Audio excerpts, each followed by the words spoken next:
It is quite wonderful to see how E.A.T was infusing in so many different practices. And just give me a second.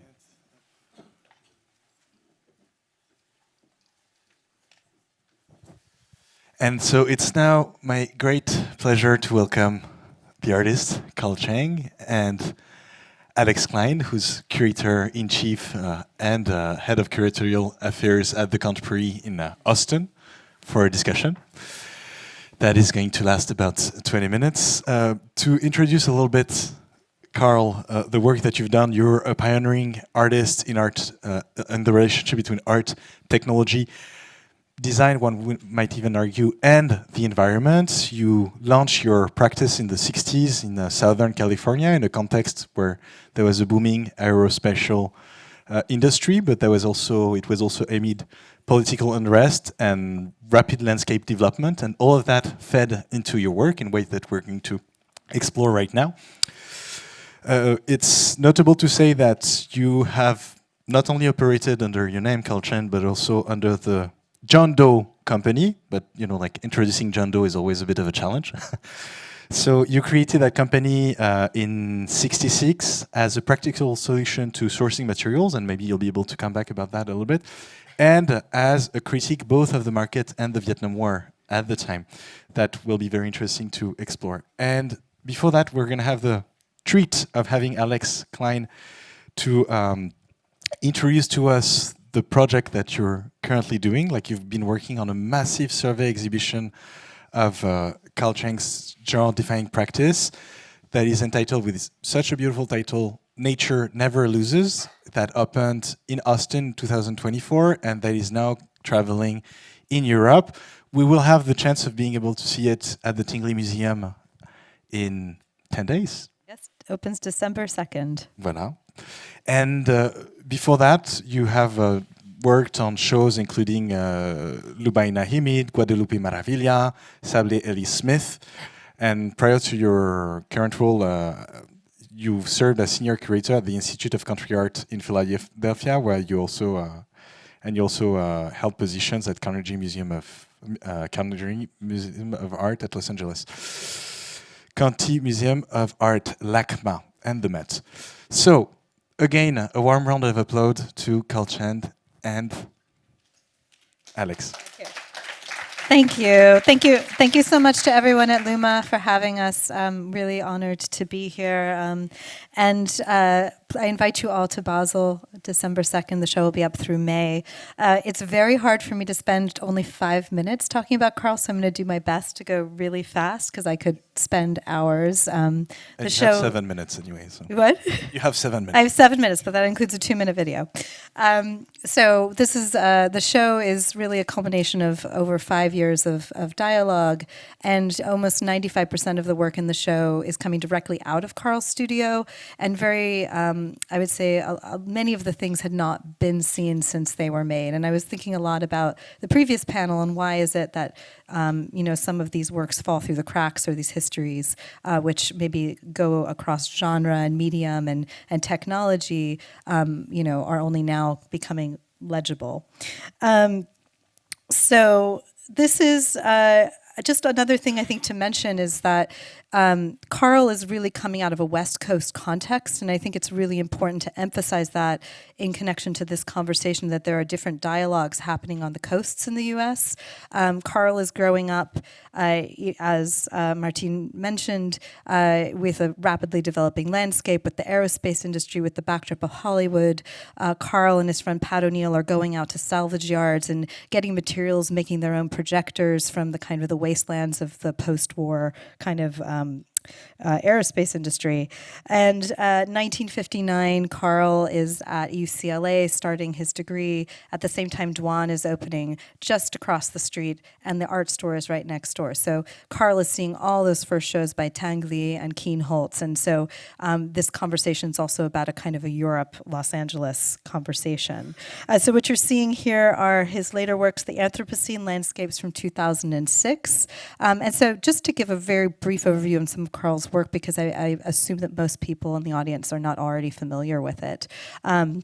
But these are views of the landscape from both 6,000 feet and 10,000 feet or 30,000 feet with older and newer circuit boards. And Carl is really showing you kind of a view of the landscape and commenting on how technology, as advanced as it might get, it still stays kind of the same and rigid in many ways. And that in turn has a way of shaping our environment and the way that society is organized. And that's a theme that comes up over and over again in his work. I first came to him through photography. So this is an example of one of his molded plastic photographs that was in the important exhibition Photography into Sculpture in 1970, another kind of intermedia exhibition that was rediscovered again, in the early 2000s, notably with Pacific Standard Time, so in 2011. And here you see Carl, even when he's working in photography, working with a kind of a technological kind of interface. So Carl studied industrial design, but through the lens of being an artist. So in industrial design, he had access to vacuum form machines. He also studied with some of the key Eames designers, Charles and Ray Eames, so the people like Don Albinson, who held the patent for the bent aluminum chair with Charles Eames. Carl worked in the studio for John Newhart for a little bit. So there's a critique of capitalism and the object that is coming through these experiences in design. Later, another important thing to mention, we were talking so much about collaboration with E.A.T. Carl, because he knows how to work with all these materials, is very much working on his own, and he never had assistants and very rarely collaborated with outside engineers or et cetera, or fabricators. He moves into large-scale public art. So this is maybe another reason for some of this falling through the cracks, things that are ephemeral.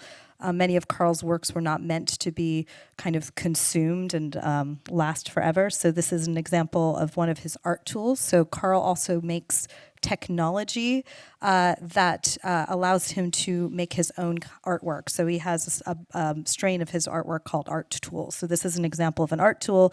It's a giant roller that prints the city, an imaginary city of Los Angeles on the sand, and the tool is the roller. The artwork is called Walk on LA, and it is ephemeral, obviously, and points to the precarity of the built environment, and also is a really fun artwork. So there's also a lot of joy in his work.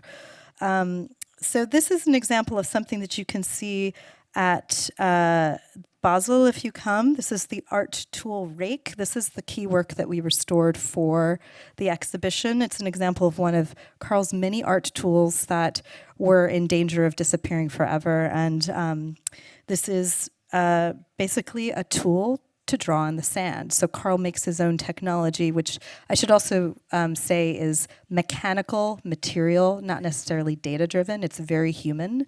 And so you can see him sitting there with a joystick, and he can have it blow air, make patterns, he can smooth it out, he can build it out, and he responds to the land. There's a lot of miniature views of landscapes throughout his work. Concurrently with these kind of technological investigations, he's also doing these rooftop experiments, experimenting with what weather and erosion will do. So there's a whole kind of dimension to his interest in environmental change. In the 60s, 66, he starts John Doe Co. I'm not going to get into all of that. We can talk about it if there's time. But just to say, he starts making these speculative projects like Early Warning System, which is in 1967, one of his first mature John Doe Co. sculptures, which is a predictor of environmental kind of collapse. He has a live broadcast of marine weather, and a homemade projector that's showing you kind of human devastation of the land and also human development. So this is kind of an environmental predictor. This is the erosion machines, which is they're one of his what he calls nature machines, where he's reproducing the effects of kind of natural processes. So he here on the left has got human rocks. So notable to say that he's he's basically talking about the Anthropocene before there's a word for such a thing.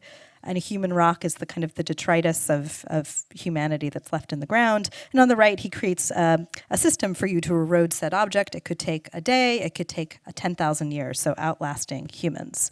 And so then this is where we kind of maybe connect with E.A.T. So in the 60s, Carl finds his people and is meeting with other people who are interested in technology. He's joining E.A.T. groups that are happening in Los Angeles. His friend David McDermott, which was wonderful to see in the archival material, is also one of the people who's working on the material for the dome. Carl goes to that Santa Ana demonstration. He has vivid memories of that, so it was great to see that documentation as well. And he'll tell his anecdotes, but there's a moment where he leaves the group. He also interfaces in other ways. Art and technology program at LACMA invites Carl. He says no because he feels that he's working with technology in a different way. Robert Whitman rents your studio while he's in town doing those things. So there's a lot of great kind of textural kind of context, but I will talk about this project as we're playing it. So in 1970, USC does a 3-day symposium, basically a fundraiser in some ways for the Osaka Pepsi Pavilion. And Carl is not invited to be a part of it. His friend David is. There's other people that he knows. And he's somewhat critical of some of the ways he's seeing artists engaging with technology, so he stages a technology giveaway. So this is one of the pieces that was brought forth through our interviews together and was shown in this exhibition for the first time. So he goes to the Lockheed swap meet, there were such things, and is basically getting all this kind of like salvaged mechanical waste and puts them in little baggies and puts them out free, and it's gone within a day. So we were lucky to have some documentation of it. And then soon thereafter, he moves to Asia for a couple of years, and he goes and he sees the Osaka Pepsi Pavilion. Okay, how'd I do? I don't know. Your turn. Okay, I'll just make one comment about the technology giveaway. For myself, I've been working since I was 20. Because of the location of Lockheed and Disney, we had technology is no big deal. And like an artist, you brought up something about how historians like to put artists into groups, pop art and this and that. But as an artist, we're always laughing at those things. Even if you're a pop artist, you wouldn't say I'm a pop artist, right? You just say you're an artist. So we kind of laugh at the categories. And also from Los Angeles to New York, there's a kind of animosity about always looking at New York for art. And meanwhile, California has developed a whole other kind of thinking that doesn't get exposed. So somebody comes over and says, okay, we're going to do experiments with art and technology, have a big symposium. So in my case, as a 20-year-old, I'm saying, hey, why don't we just give them the technology? Because most of the idea of technology ends up being hardware. So we catch all that hardware from the engineers, and technology means all the means to make things are like scientists, but technology means hardware. It's old and used, and so why not just give the public, and that was a gesture. It was meant as a kind of humorous gesture, not so much as a critic of it, but that's what we thought of, an idea that, now artists get to work with engineers. I mean, so what, Meanwhile, we were already working with technologists and anybody you can grab a hold of. So it's no big deal to be an artist, but I don't mean this in a negative way to historians and other people, but as an artist, we didn't take it that seriously. So that's sort of the origin of this giveaway. So you don't mean it in a negative way, but can feel a hint of criticism nonetheless. But what could people do with those giveaways? Well, I mean, in the Was it functional material? Yeah, there were motors, leftover motors from my studio, whatever I could, old toasters even, that don't work. But there was also some very exotic stuff. Space, they use gold to line certain kinds of technology. And so in the early days, everything was 3 cents a pound, whatever it was at Lockheed. So I already gathered so much stuff, but so sprinkled within all this stuff is some gold that's put into the parts that need, let's say, electrical connections that need perfect connections. In space you would use gold, so there would be gold plated this and that sprinkled amongst all the other stuff. So we had kind of a stampede of people grabbing stuff, looking at it, and I'm going to take some home. Well, that was the point. So And how did because it was pretty successful. You're saying like within one day it like all went away, but Because it was free. because it was free. Let's start. So you can't argue with free, but the second point is like, how did the people from the conference take it? I mean, they invited artists to do projects around the campus of USC. So, I mean, I knew most of those people that were artists doing, you could set up a big thing and it'd be okay, So I could just drive my truck right into the place and they'd just think I was one of them, and it was no big deal. I mean, it was an uninvited intervention that he staged, but actually in some of the archival material we found at the Getty, actually, that he is mentioned in some of the paragraphs. Some people say, and there was this technology giveaway, even though he was very much not a part of the official proceedings or the program, but in some of the anecdotes he shows up. Yeah, there, an idea like E.A.T, I mean, I did meet with some other artists early on that we just met because in art, if you're actually studying art, if you went into fine arts, they didn't even use plastic at that time. It was either clay or carving wood or something. Meanwhile, in a Bauhaus way of teaching, they put designers and artists and everybody in the same school, so that it was a lot of intermixing. So I remember, working in sculpture and clay and then seeing across in the shop, they're using plastics and they're designing the inside of an airplane.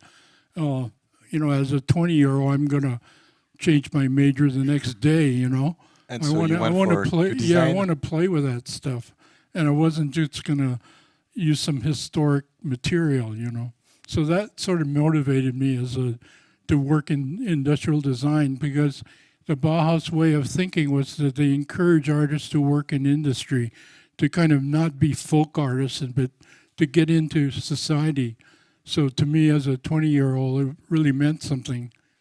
Just before we go to that, like the importance of, like your decision to go toward design and this Bauhaus thinking that you're talking about, and, like to sample different materials, going back on the E.A.T quite quickly, you mentioned, and actually like you repeated as well, like you had a sort of, not defiance, but almost, I don't want to call it suspicion but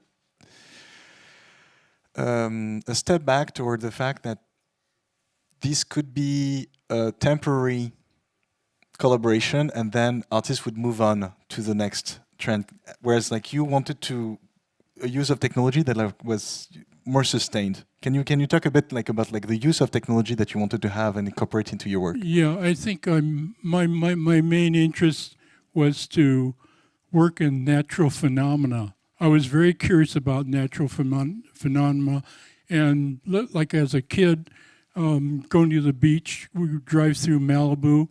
You see landscape is supposed to be laterally horizontal, right? So you see mountains. Even as a grammar school kid, I'd see mountains with lines with striations of the upheaval of mountains. Is you're seeing landscapes that's supposed to be like this. It's going this way. So those are real curiosities as a child. So one aspect of my education was that in America, at least, art was taught in a university, or you could go to a university and learn art. So that exposes you to all the other sciences and every other industry or profession. So as a student, you could take classes in anything you want besides art. So in my curiosity, I was interested in water phenomena, light, anything, but I was always asking these questions. And in a university, you can actually go to, I took geology classes, for instance, and because I was interested in water, I took physics. I mean, not to become an engineer, but just in curiosity. And that was an advantage to go to a university. But this is really beautiful. Like, you're talking about the fact that you were interested in natural phenomena and worked so much with technology. And if I would actually ask you, very early on, you drew a parallel between nature and technology as actually unmeshed categories. Can you develop a little bit about that? Yeah, I didn't separate it so much, My curiosity just took me where I wanted to go. When I was studying industrial design, you're supposed to go into industry. And in the time I was there, we had already saturated with all the products. So planned obsolescence and other kinds of commercial things came into being, which didn't seem very honest. You would make things that deteriorated on purpose, let's say, or they'd have a water heater and somebody would drill a hole so that a 5-year water heater, which costs less than a high-end water heater, they would just drill a small hole through the side of it, but not all the way through. So then it would rust, and then that would be the end of the water heater. Well, those kind of things in commerce was already being done. I had studied in industrial design in Germany, and they didn't have any products after World War II, so they designed designed things well. But in America, we'd already saturated the market, and the industry kept wanting to make you buy. There used to be a new water refrigerator. Every year would be a new Frigidaire. They would have a new design of it so that you would want to buy a new one, just like an automobile. So all those things didn't work for me, so I was always interested in art anyway. But maybe just to complete that or build on that thought, Carl, I mean, you talk about the broken toaster as the quintessential human rock, right? So these things that humans produce that then become part of the earth, which I think is really ahead of the curve in some of the thinking around like the Anthropocene and how we are making the geological era that we're in. And then also the way you talk about nature and technology being meshed, because technology comes from humans, which are part of nature. Oh, yeah. I mean, I think when you talk about technology, some of us have a much broader idea what technology means. Let's say you're a dancer. All artists are problem solving, for instance, always making problems and solving them. And this kind of cognitive thinking, as soon as you start thinking that way, that's the beginning of technology, because technology is generally the tools that you use when you think cognitively, like you're planning something or you're researching something, and so let's say a dancer moving, and then you see something that looks very nice in terms of a dance, and then you're thinking like cognitively, like, what can I hook that up with another part of a dance to make a movement? And pretty soon you're making a composition. Well, that's technology, because that's how you think. So you experiment, you make mistakes, you review, and pretty soon you're discovering things. And as you discover this and that and put things together, you can even start inventing things. So that's sort of the beginning of thinking all technological thoughts, because it's not just the hardware, but the cognitive thinking that one goes through creating, which is all artists do that. So it's not that far away from technology to the get-go. It's actually quite very interesting how you're talking about technology not only as a result, but as a process that leaves some sorts of impacts in its vein that brings people together, that is a form of assemblage between like very heterogeneous elements, but also that leaves a mark. And when we talk about leaving a mark, you've been one of the first artists actually to work on. There were many artists working on the environmental constraints, but actually on that specific term, the Anthropocene, it's interesting to see like some of the photos you were showing, like date from 2006. That's that's 6 years before there was a form of popularization of that term with Anselm Franke and the Anthropocene monument, the Anthropocene Observatory, and so on. I wonder, like, how did you come into contact with that term? It just came.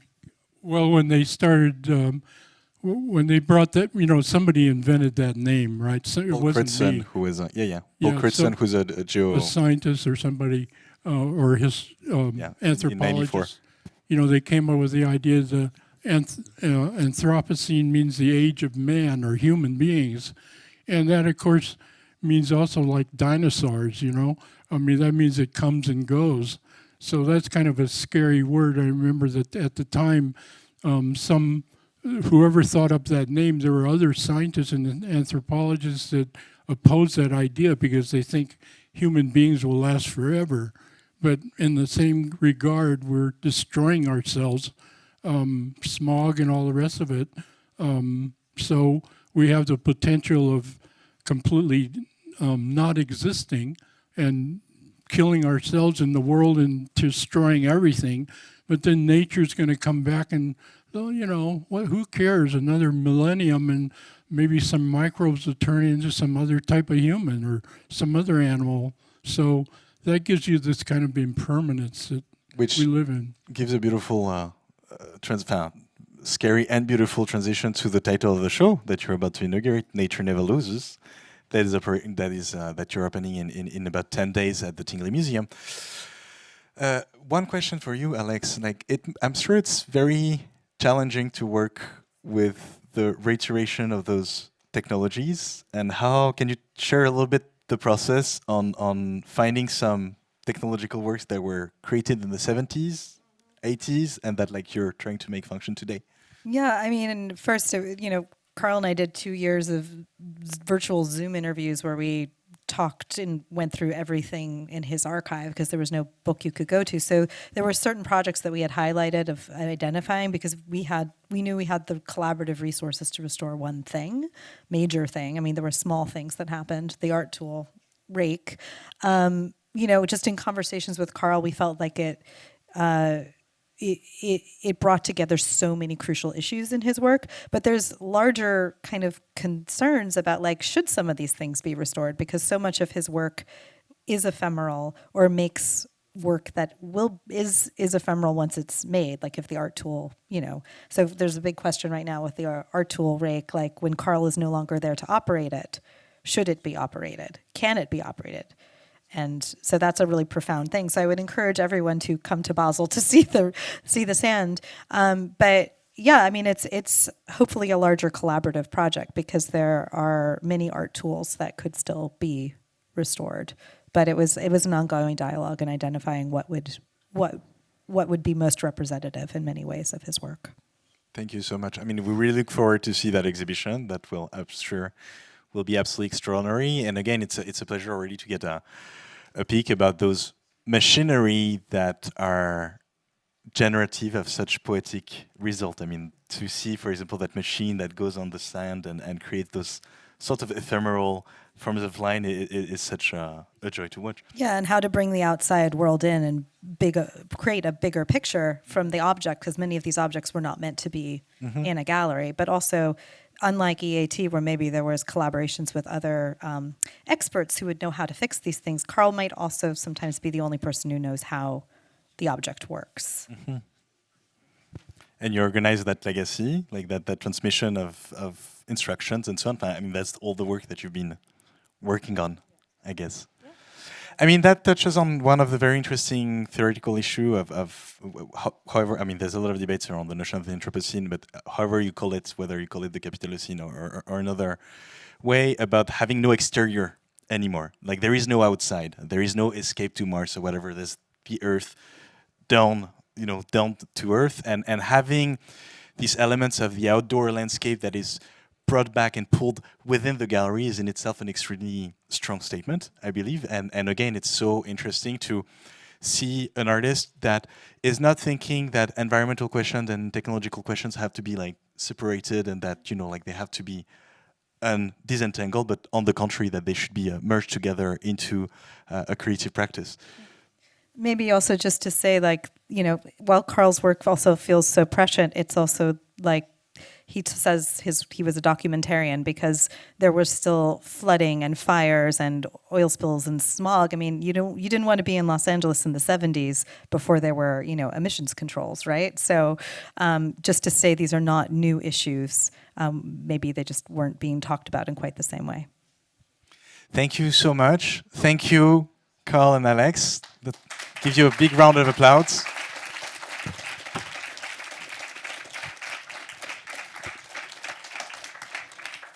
We could take, is there any questions? Yes, I see a hand right there. I'll bring you the mic.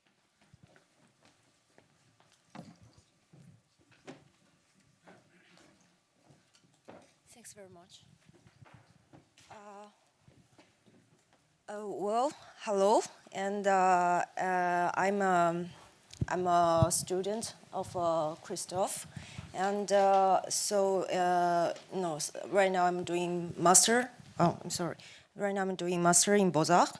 And just now, when you mentioned about your opinion about a cooperation between artist and engineer,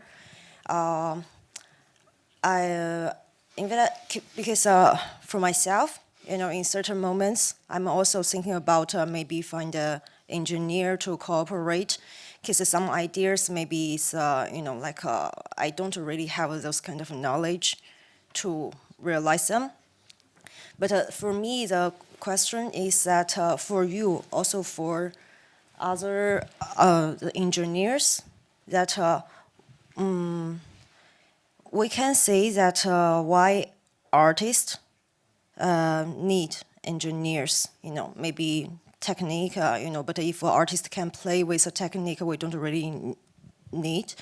But why engineers need artists? You know, like, what's your opinion?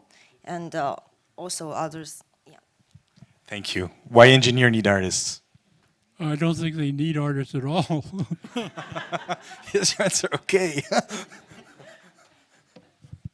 Anyway, I can tell you one little story. At the beginning, early on in LA, we had some so-called E.A.T meetings, but it was basically a bunch of students looking for other materials. But we had a connection with Caltech, which is a, you know, highly regarded science university. So at that time, they were at Caltech, they had invented the green laser, which was very powerful, and you could shine it on a cloud and it'd show up there. And so, as a bunch of artists, we went over there, and we had so-called E.A.T science and artist meetings.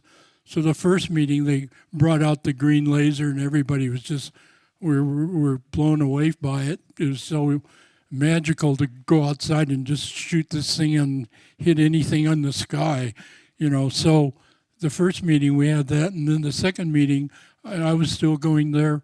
There was only half the artists there, and by the third meeting there was no artists there except me, and all the scientists were now called themselves light artists, and you know, so they or what is it, chroma specialists and stuff like that. So the scientists just quickly adopted all the names of the artists, and I didn't see any artists around, so I stopped going too.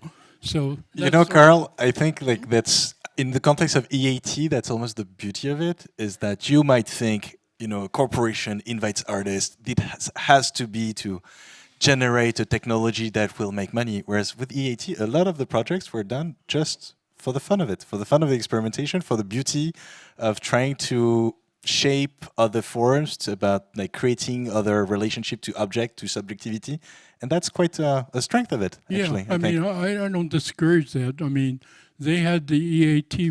They were talking about that little thing where you line up engineers with artists.